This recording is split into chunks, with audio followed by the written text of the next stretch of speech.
보실 성경 말씀은 신약 성경 야고보서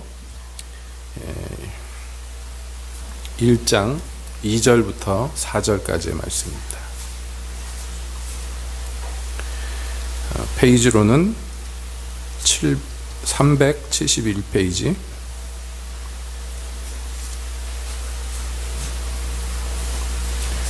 야고보서 1장 2절부터 4절까지 함께 보시겠습니다.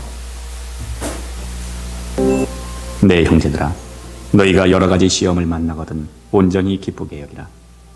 이는 너희 믿음의 시련이 인내를 만들어내는 줄 너희가 알미라. 인내를 온전히 이루라. 이는 너희로 온전하고 구비하여 조금도 부족함이 없게 하려 함이라. 아멘. 하나님, 이 시간에 주님의 말씀 듣기를 원합니다. 주님 오셔서 저희에게 말씀하여 주시옵소서. 예수님의 이름으로 기도하옵나이다. 아멘. 한 주간 평안하셨습니까? 저희가 2019년 들어와서 믿음에 대해서 이 주일 오전 시간에 함께 계속해서 상고하는 가운데 있습니다. 우리 이 기독교인이라는 것은 믿음으로 시작합니다. 믿지 않으면 애초에 구원이 이루어지지 않기 때문입니다. 믿음으로써 하나님의 은혜 가운데 우리가 구원을 얻습니다. 그 구원을 얻은 다음에 구원의 길로 접어든 다음에 그 구원의 길로 계속해서 전진해 나가는 데 있어서 또한 그 길을 걸어갈 수 있게 만들어주는 게 뭐냐면 믿음입니다. 그래서 믿음으로써 우리가 신앙생활을 합니다. 우리말에도 신앙생활이라고 이 성도의 삶을 얘기하는데, 신앙이라는 게 한문으로 써서 그렇지 신앙이라는 게 믿음이라는 거예요. 믿음을 한문으로 써서 신앙이라고 하는데, 그러니까 결국에는 우리 성도의 삶이 믿음의 삶이라 이렇게 얘기해요. 그래서 믿음을 가지고 이 신앙생활을 계속해서 나갈 때 그냥 이렇게 믿음으로서 계속 나가면 믿음으로 다 잘 되고 그러면 참 좋은데 말이죠. 이 믿음의 길에는 반드시라고 해도 과언이 아닌 반드시 뒤따라 나오는 게 있어요. 믿음으로 가고자 하면 무엇이 그를 마주하게 되느냐 하면 바로 시험입니다. 그 시험인데 오늘 읽은 성경에서는요, 그 시험도 그냥 시험이 아니라 여러 가지 시험이다. 이래서 종류도 많고 나타나는 것도 다양하게 나타날 것이라고, 어쩌면 그럴지도 모른다라는 것이 아니고, 자, 성경에서 내 형제들아 너희가 여러 가지 시험을 만나거든, 영어로 얘기하면 if, 그래서 만날지도 모른다가 아니고 만날 때예요. when, 너희가 시험을 만날 때예요. 그러니까 이 시험을 만나는 때가 반드시 있다는 얘기입니다. 여러 가지 시험을 너희가 만나게 된다. 그런데 그때 너희는 그 시험을 만날 때 무엇으로 반응해라? 기쁨으로 반응해라. 그것도 그냥 슬픔도 좀 있고 괴로움도 좀 있고 원망도 좀 있고 불평도 있고 그 가운데 시험이 아니라, 그 가운데 기쁨이 아니라 기쁨만으로 전부가 기쁨으로만 반응해라. 이렇게 성경은 가르칩니다. 듣기만 해도 막 속이 답답하죠. 야, 이거 뭐 시험을 간신히 이겨내기도 힘든 판에 그것을 완전히 기뻐하라고요? 딴 생각 품지 말고 기쁨으로만 그 시험을 마주하라고요? 이거 얼마나 힘듭니까? 그래서 그냥 성경에서 사실은 하나님의 말씀으로 명령만 해도 그것으로 족합니다마는 성경은 그 이유에 대해서 이렇게 얘기해요. 왜 그렇게 해야 되느냐 하면, 그렇게 당하는 너희 믿음의 시련이 인내를 만들어내기 때문이다. 이렇게 설명합니다. 그러면은 우리가 다시 한번 생각하게 됩니다. 인내라는 게 그렇게 귀한 거구나. 인내라는 것을 우리 안에 만들기 위해서는 이런저런 희생을 당할 때도 그것으로 기뻐해야 되는구나. 그것을 우리가 알 수 있습니다. 인내의 가치를 충분히 알 수가 있어요. 자, 이 시험이라는 말을 우리가 씁니다마는 아마 우리 중등부는 이 시험이라고 얘기하면 벌써 설명하기도 전에 가슴이 좀 답답할 거예요. 이번에 고3 되는 상원이도 시험 얘기하면 가슴이 답답하지? 안 답답해? 답답하죠. 예. 어른 돼서 좋은 것 중에 하나가 시험을 안 쳐서 좋은 거다. 뭐 그런 얘기를 하는데 꼭 그렇지도 않더라고요. 어른 돼도요. 보통 직장 생활하면 시험의 연속인 거지. 그런데 여기서 얘기하는 시험은 그런 시험이 아니에요. 학교에서 성적표 받기 위해서 또는 진급하기 위해서 다음 학년으로 올라가기 위해서 치는 그런 종류의 시험을 얘기하는 게 아닙니다. 보통 우리가 일상 용어에서 시험이라는 용어를 학교에서 공부하거나 운전면허 딸 때 시험 보고 이런 것들만 주로 시험이라고 얘기하는데, 성경에서 시험이라고 얘기할 때 대부분의 시험은 무엇을 얘기하느냐? 이 시험은 다른 말로 대체하자면 유혹, 이런 걸로 대체할 수 있어요. 그러니까 이 시험은 우리가 일상 용어에서 안 쓰는 단어인데 뭐냐면 넘어뜨릴 목적으로 무엇인가를 앞에 장애물처럼 내놓는 것들을 시험이라고 그럽니다. 그러니까 이런 시험이 우리가 하나님의 뜻을 쫓아서 믿음의 길로 걷고자 하면 무수히 많이 나와요. 왜냐하면 이 세상의 구조와 이 세상의 흐름이 또 나의 옛 모습들이, 나의 옛 자아들이 다 그 믿음의 길이라는 것을 다 방해하게 되어 있어요. 구조가 그렇게 되어 있어요. 뿐만 아닙니다. 이 세상의 신이, 이 세상의 임금 노릇하는 마귀가요, 눈 뜨고선 성도들이 신앙으로 걸어가는 꼴을 못 봐요. 그러니까 어떤 때는 달콤한 유혹으로, 어떤 때는 아주 고통스러운 핍박으로, 여러 가지로 우리의 믿음을 똑바로 가지 못하게 넘어뜨리게 하려고 많은 시험들을, 장애물들을 내어놓는단 말이에요. 이것은 다시 말씀드려요. 어쩌면 있을 수 있는 일이 아니라 반드시 있는 일이에요. 그러니까 시련과 핍박과 이런 것들이 없으면 그 사람은 똑바로 걷지 않는 사람이에요. 신앙생활 똑바로 안 하면요, 그냥 세상과 연합돼 가지고 세상적으로 잘 살면 그렇게 심각한 시험을 잘 안 만납니다. 왜냐하면 그거 자체가 시험이에요. 잠들게 하는 것, 세상의 즐거운 것들로 만족하게 하는 것, 이런 것들조차도 시험이에요. 근데 그 시험은 나를 기분 좋게 하고 편안하게 하고 게으르게 만듭니다. 그러니까 여러 가지 시험이에요. 여러 가지 시험.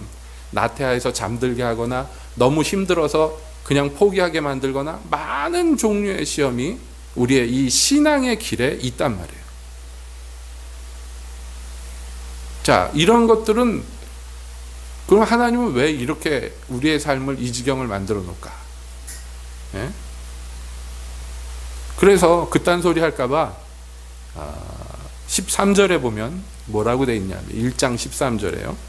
사람이 시험을 받을 때에 내가 하나님께 시험을 받는다 하지 말지니 하나님은 악에게 시험을 받지도 아니하시고 친히 아무도 시험하지 아니하시느니라. 그러면 내가 시험 받는 건 뭐예요? 뭐 때문이에요? 오직 각 사람이 시험을 받는 것은 자기 욕심에 끌려 미혹됨이니, 이렇게 돼 있어요.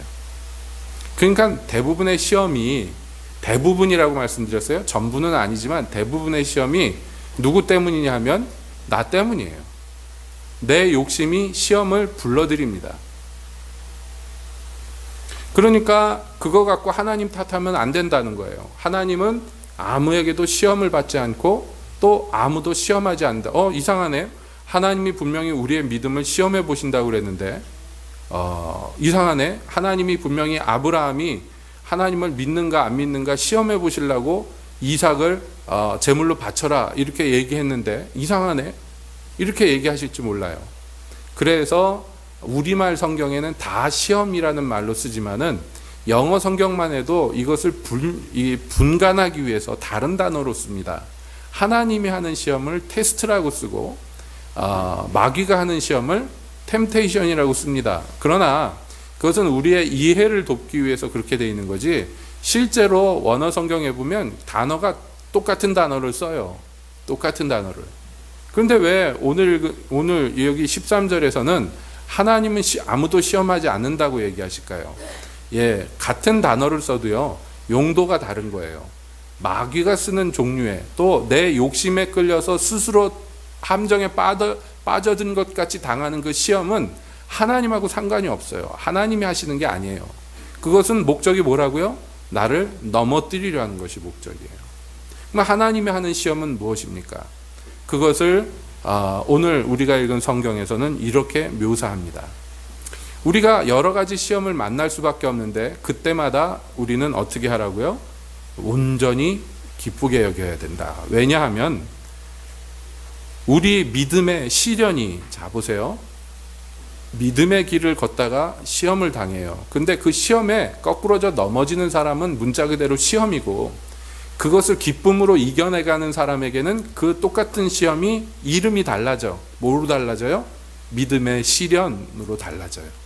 이름이 달라져요. 똑같은 현상이에요. 똑같은 일이에요. 나한테 당한 일은 똑같아요. 그런데 내가 거기에 걸려서 넘어지고 거꾸러지면 그거는 시험에 든 거고, 문자 그대로 시험을 받은 거고, 이것을 기쁨으로 이겨내면 그것이 무엇이 되냐면 믿음의 시련이 됩니다. 여기 우리말 성경에 시련이라고 된 건 뭐냐면 증명이에요. 증명. 제가 조금 이해를 돕기 위해서 다른 단어를 썼습니다만은 이건 뭐냐면 우리 믿음이 공포되는 거예요. 공인되는 거예요. 이 과정을 통해서. 믿음이란 게 그렇잖아요. 내가 믿습니다 얘기를 하지만 그게 진짜 믿는지 안 믿는지는 언제 드러나느냐? 이 믿음의 시련을 겪을 때 드러납니다. 내가 믿노라 하지만 편안할 때는 누구나 믿노라 합니다. 아무 일 없을 때는 다 자기가 믿는다고 스스로 그렇게 생각합니다. 그래서 성경은 얘기해요. 너희는 스스로 속지 말라라고 얘기해요. 스스로 선줄로 생각하는 사람은 스스로를 속이는 거다. 무엇이 된 줄로 여기는 사람은 스스로 속이는 거다. 여러분, 내가 하나님을 믿습니다. 그러나 내가 믿습니다 하고 고백하지만, 그렇지만 그 믿음의 근거를 내 마음이나 내 생각이나 내 판단에 두면 안 돼요. 그건 스스로 속이는 거예요. 왜냐하면 아무리 믿음이 강건한 사람이라 할지라도 얼마든지 넘어질 수 있고 얼마든지 자빠질 수 있어요. 나란 존재가 원래 그렇습니다. 그러나 믿음을 자기에게 두는 어리석은 사람들이 있어요. 나는 충분히 믿음으로써 이거 이겨나갈 수 있다고 스스로 자부하는 사람들이 있어요. 이것은 어리석은 것입니다.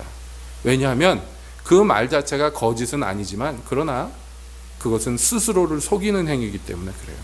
그러면 우리가 믿음이 그러면 없다고 얘기해야 됩니까? 그게 아닙니다. 우리가 믿음이 있지만, 그래서 이 믿음으로서 시험들을 이겨나가야 되지만, 그러나 잊어서는 안 됩니다. 내 믿음을 갖고 싸워서 이기지만 이것은 누구의 은혜예요? 하나님의 은혜예요. 하나님이 도우시고 내게 능력 부어주시지 않으면 내 이 쥐꼬리만한 믿음 가지고는 절대로 이 시험들을 통과를 못해요. 이 시험을 어떻게 통과하겠습니까, 내가? 그래서 항상 믿음이 있는 자들은 하나님께 온전히 의지하기를 힘씁니다. 절대로 자기를 신뢰하지 않아요. 오직 힘의 근원되는 하나님만 신뢰하지 자기를 신뢰하지 않는단 말이에요. 그게 진정한 의미의 믿음이에요. 믿음이라는 것은 내가 믿음으로 이기겠다라는 게 믿음이 아니고, 믿음이라는 것은 내가 믿는 그분이 신실하시다라는 거예요. 그게 믿음입니다. 그래서 이렇게 주님을 의지하고 기쁨으로 이 시험을 통과하게 되면은 무엇이 나에게 만들어져요. 그 과정에서, 그 결실로서 내 안에 무엇이 열매 맺혀요. 그게 뭐냐면 인내. 바꿔 얘기합시다.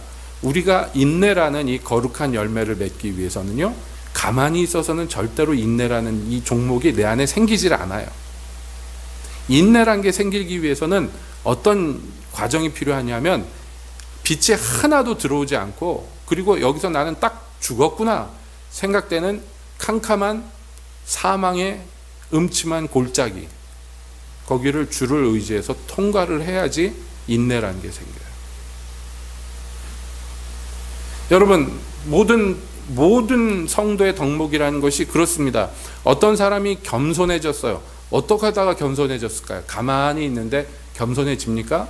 나란 사람이 그렇게 훌륭한 사람입니까? 아닙니다. 내가 겸손해질 수 있는 유일한 길은 뭐냐면, 하나님이 낮추실 때 낮아졌기 때문에 겸손해진 거예요. 그 과정을 통해서 피눈물 나지만 하나님이 낮추실 때 낮아졌기 때문에 겸비함이 생긴 것이고 겸손함이 생기는 거예요. 그렇지 않습니까? 여러분이 스스로를 돌아보시기 바랍니다. 내 안에 무슨 선한 것이 내 안에 무슨 귀한 것이 있다면 그거 전적으로요 저절로 생긴 거 아닙니다. 하나님이 어떤 길을 통과할 때 나를 도우시고 붙드시고 인도하시고 보존하셨기 때문에 그 결실로서 내게 생긴 거예요. 이런 것들 하나하나가 결국에는 궁극적으로 하나님 앞에 나아갔을 때 칭찬받는 일이란 말이에요. 자, 그렇기 때문에 이 덕목은, 인내란 덕목은 귀하고 또 귀합니다. 저절로 생기지 않기 때문입니다. 값싸게 생기지 않기 때문이에요. 남들 같으면 아이씨 때려쳐 하고 포기할 길을 기쁨으로 노래하면서 주님 의지하고 통과했기 때문에 얻어낸 거기 때문에 그건 무엇보다도 귀하고 또 귀합니다. 여러분, 하나님의 나라에 대한 비유 중에서 많이 나오는 게 진주예요. 현숙한 여인은 진주예요. 비유컨대 우리의 그 여러 가지 하나님이 주신 복락도 진주로 비유됩니다. 요즘에는 진주가 양식으로 많이 되니까 값이 굉장히 싸졌기 때문에 뭐 진주가 그렇게 값어치 있나 그러지만 지금도 자연산 진주는 굉장히 비쌉니다. 그 업자들이 자연산이라고 파는 게 99.9%가 다 양식이에요. 진짜 자연산 만나기가 어려워요. 힘들어요. 그런데 여러분 과거에는 다 100% 진주란 게 자연산이었잖아요. 그 진주가 왜 귀합니까? 이 진주를 캐려고요 깊은 바닷속에 누군가 들어가야 돼요. 그래서 칼 한 자루 들고 들어가서 진주가 생길 만한 조개를 따갖고 물 위로 올라와서 열어보고 그 안에서 발견하는 거예요. 100%도 아니에요. 어쩌다가 하나 나오는 거예요. 그런데 그 과정에서 이 잠수하는 사람들이 여자든지 남자든지 진주 조개잡이들이 많이 죽었어요. 왜냐하면 옛날에 잠수병이라는 걸 잘 몰랐어요. 물 밑에 들어갔다가 급하게 나오면 몸속에 이 혈액 속에 질소가 많이 생겨가지고 그게 결국에는 잠수병으로 발전해가지고 죽는단 말이에요. 그러니까 그걸 몰랐어요. 자꾸 잠수를 매일매일 하다 보니까 몸이 점점 이상이 생기고 그러다가 어떤 사람은 좀 오래 버티고 어떤 사람은 금방 병들어서 죽습니다. 그래서 많은 젊은이들이 일반 그 해산물 캐는 해녀들하고 달라요. 진주조개잡이 전문을 한 사람들은 더 깊이 들어가요. 더 깊이 들어가야지 거기서 진주를 더 발견할 가능성이 높기 때문에. 그래서 대부분의 진주가 누군가 생명을 바꾼 거예요. 그래서 더 귀한 거예요. 찾기도 힘들지만 만나기도 힘들지만 거기에 사람의 생명이 들어갔기 때문에 귀하다는 거예요. 그렇기 때문에 이 천국에 관련된 것, 생명에 관련된 것, 우리에게 어떤 거룩한 열매들 이런 걸 귀하다고 얘기하는 것은 거기에 값이 치러졌는데 그냥저냥 뭐 돈이나 이런 것이 아니고 어떤 사람이 피를 흘린 것이 거기에 들어가 있기 때문입니다. 여러분, 왜 우리가 믿음으로 구원을 얻느냐 하면 하나님이 이것을 무엇과 바꿔서 우리가 가져갈 만한 값어치 있는 게 전혀 세상에 없기 때문이에요. 우리의 구원이라는 것이 자기 아들의 피, 생명을 바친 거기 때문에 하나님 입장에선 이것을 그 어떤 것과 바꿀 수가 없어요. 그래서 거저 주시는 수밖에 없는 거예요. 우리에게.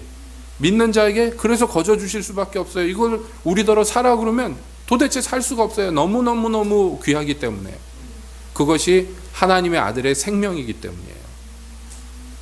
인내가 왜 귀하냐면 여러분 이 여러 가지 시험을 만났는데도 불구하고 하나님 생각하면서 기쁨으로 노래하면서 통과한 사람들의 결실이기 때문에 그렇습니다. 그러니까 여러분 인내라는 것을 쉽게 생각하면 안 됩니다. 그러니까 믿음에는 부록들이 딸려오는데 믿음하고 짝이 되는 것들이 항상 있는데요. 그 중에 귀하고 귀한 것 중에 하나가 이 믿음에 따라 나오는 인내예요.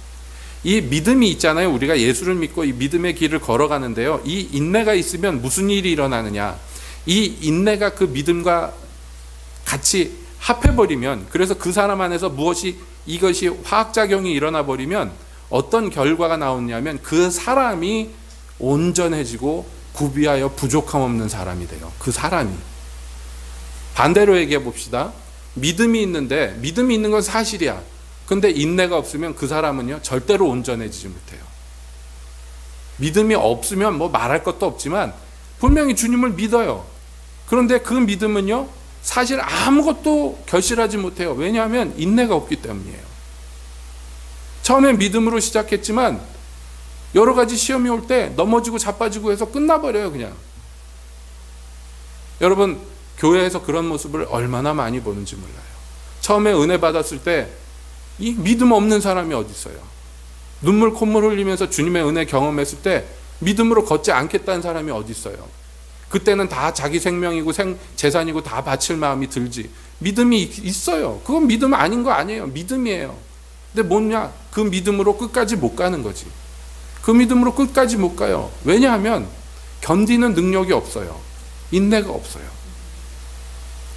이스라엘 백성을 보세요. 홍해를 믿음으로 건넜고 거기에서 기쁨으로 노래하고 하나님을 찬양했어요. 그러나 그들이 조그만 어려움이 닥쳤을 때, 실제로 어려움이 지금 자기들을 엄몰하는 거 아니에요. 걱정이 엄몰한 거지. 물이 없네? 야, 이거 우리 죽었네? 진짜로 죽은 거 아니에요. 목말라서 지금 죽을 지경이 된 거 아니에요.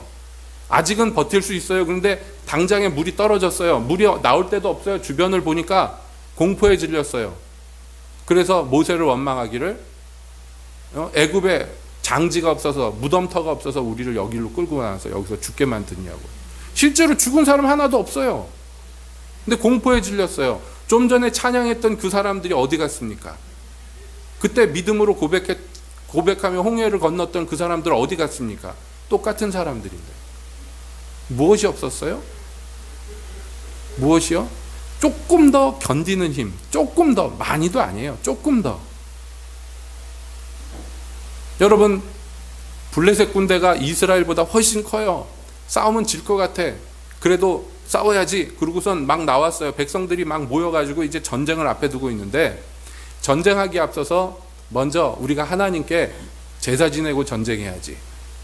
그래서 제사를 집전할 사무엘을 기다립니다. 왕부터 백성들까지. 그런데 사무엘이 그날따라 늦게 와요. 그러니까요, 백성들 중에 약한 사람들부터 도망치기 시작해요. 탈영하기 시작합니다. 자꾸 없어져요. 처음에 믿음으로 모였어요. 여러분, 이스라엘은 징병제가 아니란 말이에요. 각각 자기 살던 데에서, 자, 적군과 전쟁이 붙었다 그러면 각기 자기 무기를 들고 모이는 거예요. 의용군들이에요, 다. 이 땅을 지켜야 된다. 그런데 하나님 의지해서 모인 사람들이에요. 객관적인 전력으로는 부족함에도 불구하고 나름 믿음으로 거기까지 온 거예요. 자기 집에서 전쟁터까지 온 거예요. 그러나 그 시간이 조금씩 길어질 때마다 약한 사람부터 떨어져 나가요. 도망칩니다. 거기에서 끝까지 중심을 잡아야 되는 게 누구냐면 왕입니다. 근데 사울이 보니까 안 그래도 우리가 숫자가 모자란데 이게 시간이 갈수록 자꾸 탈영을 해. 그러니까 못 견디겠는 거예요. 전쟁이 지금 시작됐습니까? 안 시작됐어요. 누가 죽었습니까? 아닙니다. 아직 시작도 안 했어요. 그런데 못 견디는 거예요. 마음이 못 견디는 거예요. 그래서 야, 안 되겠다. 제단 차려라. 자기가 제사 지내버려요.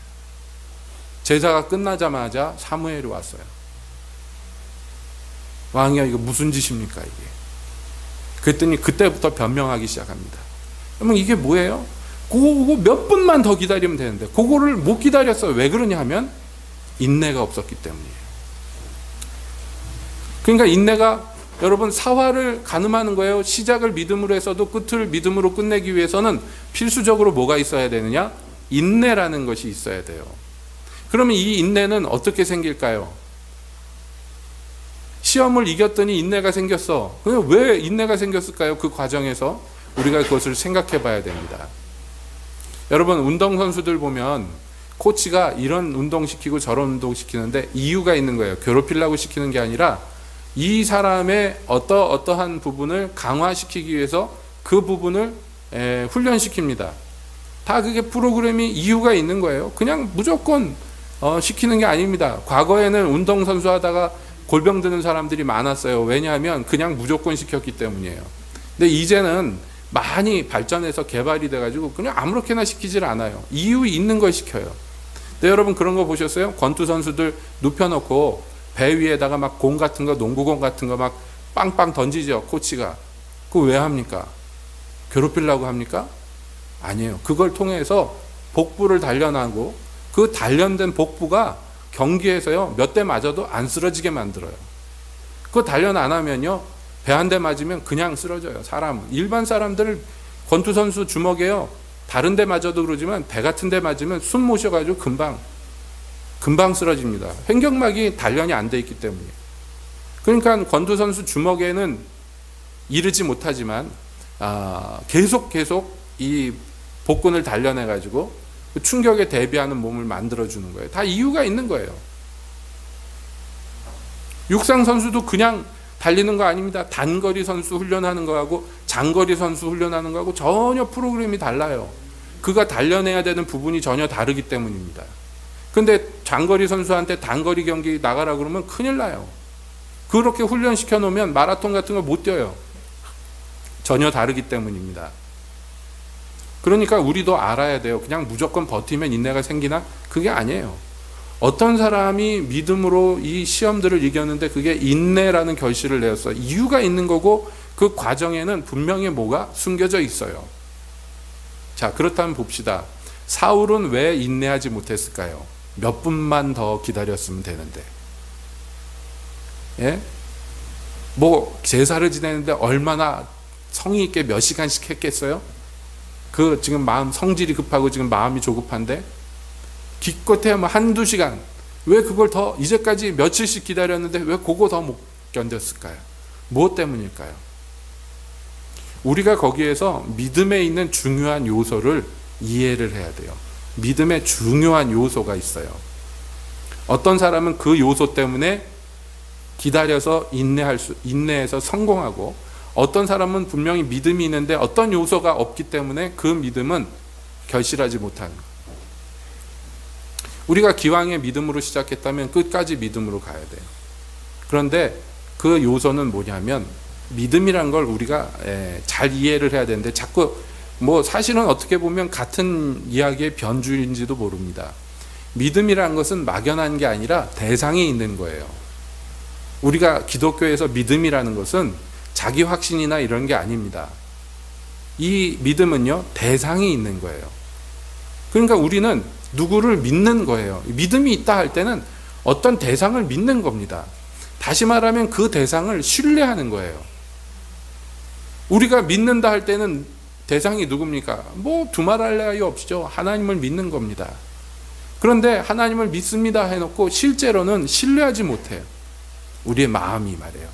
하나님을 안 믿는 건 아닌데 그러나 엄밀하게 대상이라는 하나님을 놓고 볼 때 그 대상을 전적으로 신뢰하지 못해요. 그러면 어떤 일이 일어나느냐? 평안할 때는 그분이 좋고 그분 품에 누워있는 거 좋은데 막 소음이 들리고 뭔가 시끄럽고 뭔가 적이 공격할 것 같으면 그 품에 계속 못 누워 있어요. 일어나가지고 어디에 숨을 데 없나 구덩이라도 파서 머리라도 묻으려고 그래요. 그 품에 계속 못 있어요. 왜냐하면 그분이 이 모든 것 가운데 나를 보존하시고 보호하실 거라는 그 신뢰가 부족하기 때문이에요. 여러분, 믿음은 그러므로 이 신뢰를 바탕으로 합니다. 여러분, 아브라함이 시험을 받을 때, 믿음의 시험을 받을 때 이삭을 바쳐라 그랬는데 왜 바칠 수 있었습니까? 아브라함이 믿었기 때문이다. 우리는 쉽게 얘기하는데 그 믿음의 내용에 대해서 성경은 뭐라고 얘기하느냐? 하나님이 이삭을 통해서 하늘의 묵별보다 많은 후손을 주겠다고 이미 먼저 약속을 하셨어요.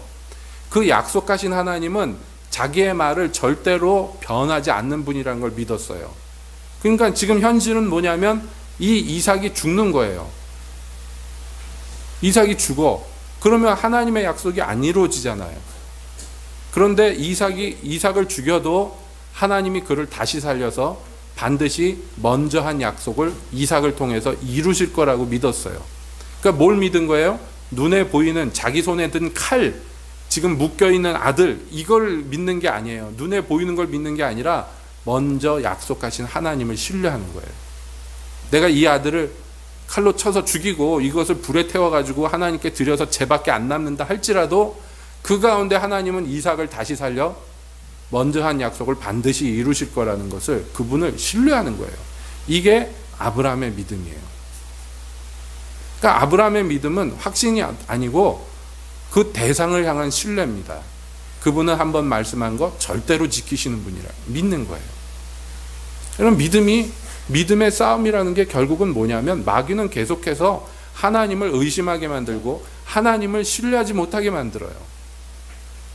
에덴 동산 때부터 마귀는 계속 그렇게 했습니다.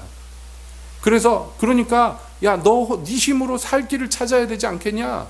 너 여기다 그냥 앉은 자리에서 죽을 거야? 하나님이 비록 그렇게 약속했다고 그러지만 현실을 봐, 현실을. 그 광신적으로 생각하지 말고 현실을 보란 말이야. 마귀는 계속 말합니다. 데이비드 윌커슨 목사님이 뭐라고 그랬냐면 마귀는 그 어떤 목사보다도 설교를 잘한다.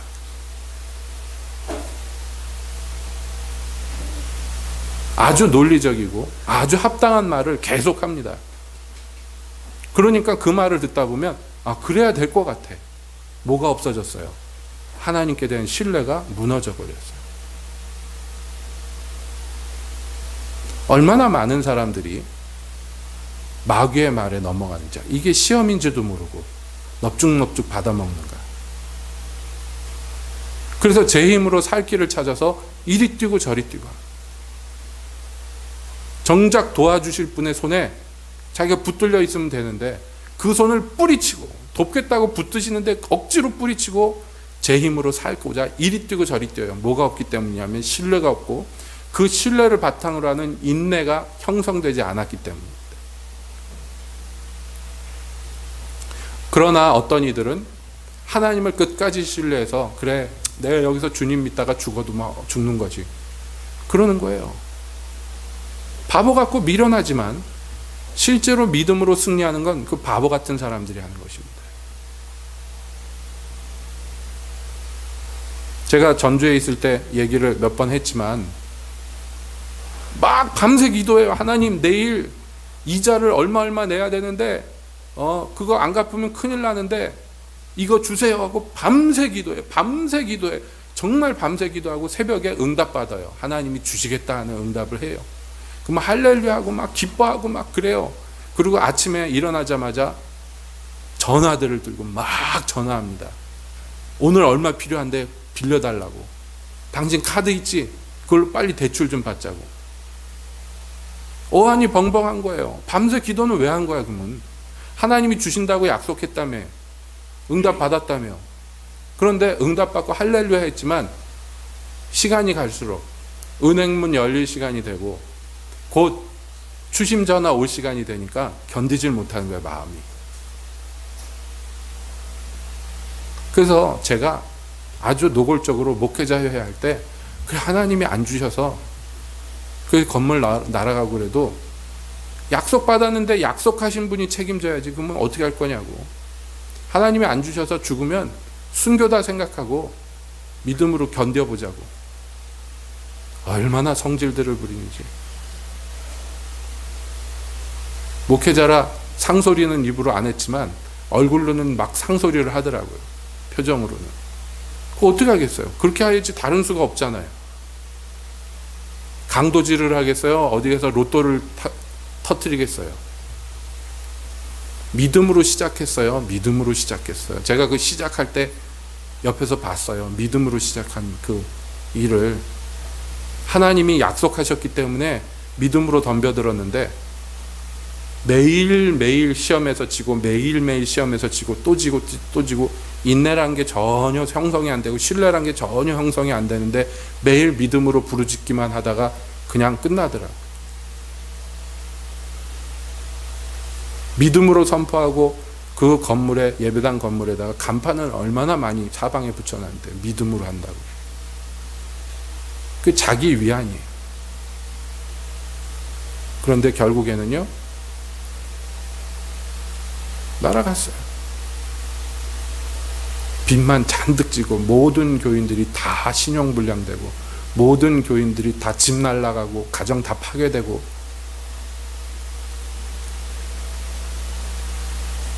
정말 안타까워.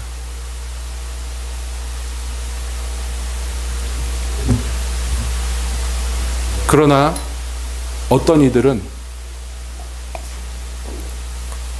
신뢰하고 그래서 때로는 넘어지기도 하고 때로는 이기기도 하고 그 과정들을 엎치락뒤치락 하면서 점점 다리에 힘이 붙고 이기는 승수가 점점 늘어나고 그래서 자꾸 넘어지던 사람이 점점 안 넘어지게 되고 그러면서 그 사람에게 인내라는 게 믿음으로 말미암은 인내라는 게 형성이 되고 믿음과 인내가 융합이 되고 그랬더니요 그 사람 자체가 어떻게 된다고요? 인내를 온전히 이루라. 인내 한번 생겼다고 그래가지고 다 된 게 아니에요. 인내도 온전해져야 돼.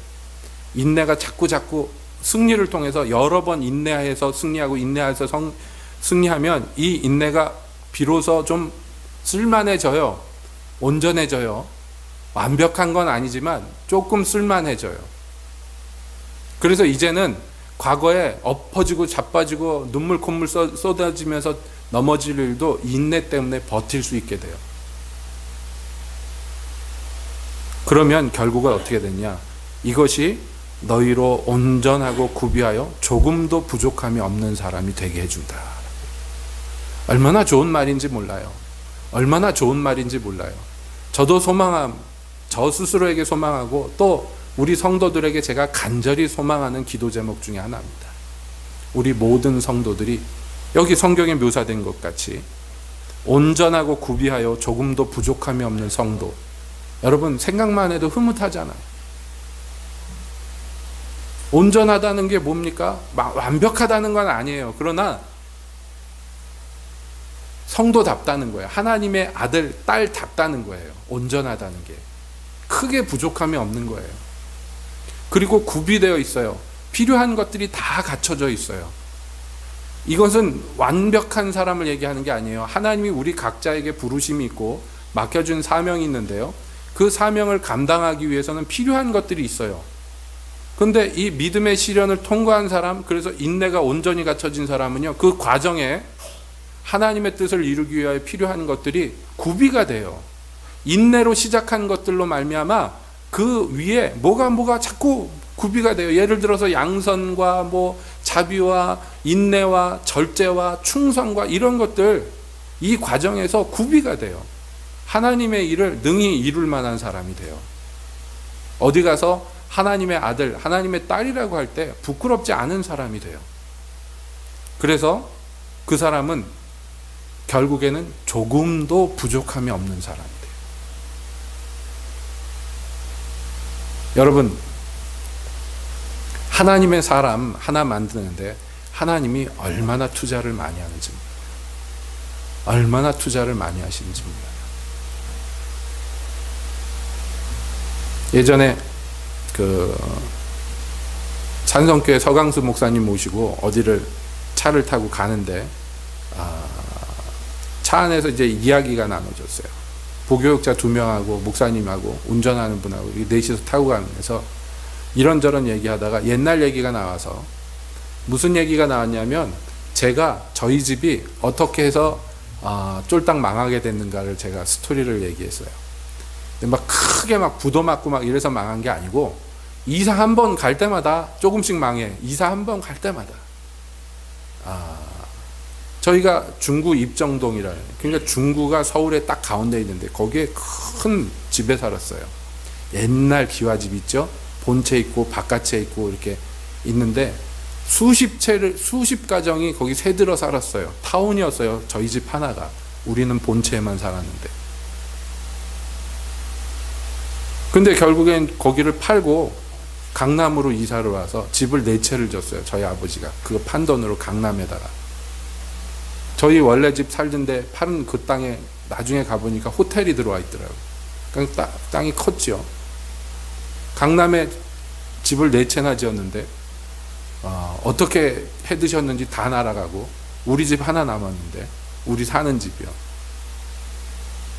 아버지가 돈을 안 갖다 주니까 저희 어머니가 이 집 유지하고 살기가 너무 힘들다. 그래서 이것을 팔고 잠실로 이사 갔어요. 여러분 서울에는 안 살아도 많이 들어본 지명들이죠. 그랬더니 강남이 저희가 이사만 가면 그 땅이 무지하게 비싸죠. 저희가 이사만 가면 무지하게 비싸죠. 지금도 기억나는 게 저희 집 팔고 갈 때 그 집을 1,000만 원인가 그때 받았어요. 70년대 팔고 잠실 이사 갔는데 좀 있다 보니까 공이 하나 더 붙었어. 지금은요, 그 집 살려면 공이 두세 개는 더 붙어야 될 거예요. 잠실에 살았어요. 잠실 몇 년 잘 살다가 또 이사 갔더니 잠실 개발되면서 잠실도 공이 막 하나씩 더 붙어요. 몇 년 안에. 그러니까 특별한 거 한 거 없는데 이사 갈 때마다 살림이 쪼그라드는 거예요. 그냥 쪼그라들다 드디어 어디까지 이르릅니까? 이제 집 팔고 이사 가는데 집을 못 사. 전세됐죠? 그러고 살다가 또 이사 가면 월세 되는 거예요. 별거 없는데 이사 몇 번 다녔더니 멀쩡하게 집도 몇 채씩 있던 사람이 남의 집 월세 살게 돼버려요. 특별한 일도 없는데. 제가 그거 참 희한하다고, 저희가 이사만 가면 개발이 되고 땅값이 오른다고, 이사만 가면. 그랬더니 그때 차 안에서 서강수 목사님 막 웃으면서 하는 말이, 그렇게 목사 하나 만드는 게 하나님이 투자를 많이 하시는 거다. 되게 역설적이지만 그 얘기 듣는데 제가 그런가? 생각해보니까 그런 것 같아요. 제가 떵떵거리고 잘 사는 집 자식이었으면 하나님만 붙들고 안 살았을 거예요. 제가 궁핍함이 있었기 때문에 더 하나님께 매달리고, 어려움이 있었기 때문에 하나님만 붙잡았어요. 뭐 도울 사람이 없는데 뭐 하나님만 붙들어야지 어떻게 하겠어요. 그것도 모자라서 집에서 못 살고 나와서 한 데서 살기 시작했어요. 정말 주님만 의지하게 만드셨어요. 아예. 그때는 그게 눈물 나는 일이었는데, 돌이켜보건대 그런 과정 없었으면 주님 성격인가 내 성격에. 예? 여러분, 제가 음주는 아니지만 그런 거 좋아하는 사람이에요. 원래가 저희 가문이 한량들만 잔뜩 있어가지고 돈 많겠다 막 하고 싶은 거 다 하고 사는 사람들이에요. 정말 그래요. 일가 친척들 보면 다 그렇게 살아요. 저희 어머니가 시집 와서 깜짝 놀란 게, 이 집 식구들이 밤에 잠 안 자고 한 끼씩 더 먹더래요. 하루 세 끼 먹기도 힘들었는데 시집을 와서 보니까 잠잘 시간 되니까 뭘 또 주섬주섬 뭘 해가지고 차려서 밤잠이란 걸 한 끼를 그득하게 먹고 자더래요. 식구들이 다. 창고를 열어봤더니 명태가 수백 개가 매달려 있는데 뭐 이런 집이 다 있나. 잘 먹고 잘 살았어요. 부족함 없이 하고 싶은 거 다 하고 살아서, 저희 돌아오신 아버지는 제가 울진 온다고 처음에 얘기했더니 울진 지형을 다 설명해 줬어요. 거기 가면 뭐가 있고 거기 가면 뭐가 있고, 울진 간다 그러니까요. 전국 팔도에 안 가본 데가 없고 안 놀아본 데가 없어요. 그래서 인생 말년에요, 동네 할아버지들이 형님 그러면서 모시고 다녔어요. 가이드로. 어디 놀러 간다 그러면 저희 아버지 무조건 형님이 앞장서십시오.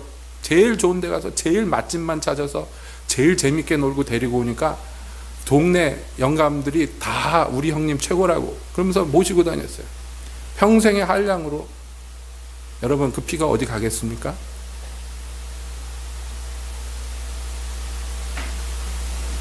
그런데 할 수 없게 만들어 놓으셨어요. 하나님이. 하나님만 바라보게 만들어 놓으셨어요. 다른 소망이 없게 하셨어요. 점점 더. 그래서 오늘날 울진에 와 있어요. 우리가 한 사람 구실을 하는 것이요, 여러분, 하나님이 투자를 굉장히 많이 하십니다. 모든 성도가 다 그래요. 특별히 저만 그런 게 아니라 여러분들도 똑같아요. 살아온 인생 보세요. 험악하죠? 왜 공연이 험악한 것 같아요? 하나님만 바라보게 하려고요. 여러분, 살아오는데 안 험악했다고요? 그럼 고대하세요. 이제 새로운 장이 열릴 거예요. 지금도 힘들다고요? 아니에요. 지나고 보면 지금이 널널할 때예요. 왜 그렇게 하냐면 세상의 소망 일체 없게 하고 하나님만 바라보게 하시려고 합니다. 그래서 기뻐하라고 그러는 거예요. 온전히 기뻐하라고. 그런 일들 저런 일들이 닥쳐올 때 그것을 여러 가지 시험이라고 오늘 성경에서는 얘기합니다. 그런 거 닥쳐올 때 여러분 온전히 기뻐하십시오. 왜냐하면 하나님이 여러분을 온전하게 만들라고 거기에다가 세워놓으신 거예요. 거기에서 원망하고 불평하고 낙심하고 자빠지고 엎어지고, 그래서 그 중요한 기회들을 놓치지 마세요. 여기에서 필요한 건 믿음이며, 이 믿음으로 견디는 것이며, 주님 신뢰하고 끝까지 붙드는 것이며, 그러면 여러분에게 인내란 덕목이 생기고, 그 인내란 덕목이 내 안에서 점점 온전해질 때 그 뒤를 따라서 수많은 하나님의 복들이 내 안에서 이루어지고, 그래서 나를 구비하여 부족함 없는 온전한 사람으로 그것이 만들어준다는 것을 여러분 기억하시고 감사하시길 바랍니다. 오늘 감사하십시오. 지금 감사하십시오. 여러분 환경과 지금 상황에 감사하십시오. 그것들이 연합하여 여러분을 거룩하고 경건하며 흠잡을 데 없는 주님의 거룩한 신부 만드실 것을 감사하십시오. 그렇게 감사해서 주님 뜻 이루어드리는 우리 성도들 되시기를 예수님의 이름으로 축복드립니다. 기도하겠습니다.